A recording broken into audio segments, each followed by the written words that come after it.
Ma'am, இப்ப இருக்கிற சொசைட்டில நியூரோ டைவர்ஜென்ட் குழந்தைங்க இருக்காங்க இல்லீங்களா? அவங்களுக்கு சோஷியல் அக்செப்டன்ஸே இருக்கவே மாட்டேங்குது. குடுக்கவே மாட்டேங்கிறாங்க. அத பத்தி கொஞ்சம் சொல்லுங்க. நீங்க சோஷியல் அக்செப்டன்ஸ்ன்னு எத கேக்குறீங்க? இப்போ ஒரு ஒரு பப்ளிக் பிளேஸ்க்கு போனாலோ, ஒரு பார்க்குக்கு போனாலோ, ஈவன் ஒரு ஸ்கூல்ல அட்மிஷன் கிடைக்கிறதுக்கு கூட ரொம்ப போராடி கஷ்டப்பட்டு வாங்க வேண்டியதா இருக்கு. இல்ல ஒரு சில இடத்துல குடுக்க கூட மாட்டேங்கிறாங்க. அத பத்தி கொஞ்சம் சொல்லுங்க. பொதுவா நம்ம நியூரோ டைவர்ஜென்ட் குழந்தைங்க அப்படிங்கிறவங்க ஏஜ் அப்ராப்ரியேட்டா எல்லா மைல் ஸ்டோன்ஸையும் ஃபில் பண்ண மாட்டாங்க. 4 இயர்ஸ்ல தான் லாங்குவேஜ் டெவலப்மெண்ட்டே ஸ்டார்ட் ஆகும்.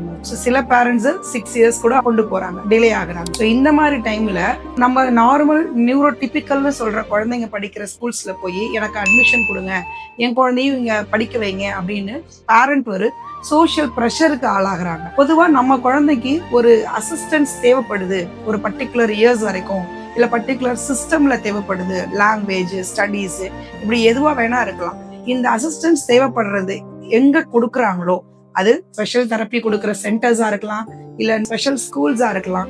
இந்த மாதிரி இடத்துல அவங்க நம்ம குழந்தைய படிக்கிறத பேரண்ட் ப்ரெஷரா நினைச்சுக்கிறாங்க. நார்மலா உள்ள ஸ்கூல்ல போய் படிக்க வைக்கணும் அப்படின்னு ஒரு ப்ரெஷர் ஏத்திக்கிறாங்க. முதல்ல சோஷியல் அக்செப்டன்ஸ்ங்கிறது ஃபேமிலில இருந்தா ஸ்டார்ட் ஆகும். வெளியில சொசைட்டில தேடுறதை விட நம்ம குழந்தைக்கு ஒரு அசிஸ்டன்ஸ் தேவை அப்படிங்கறத நம்ம முதல்ல அக்செப்ட் பண்ணணும்.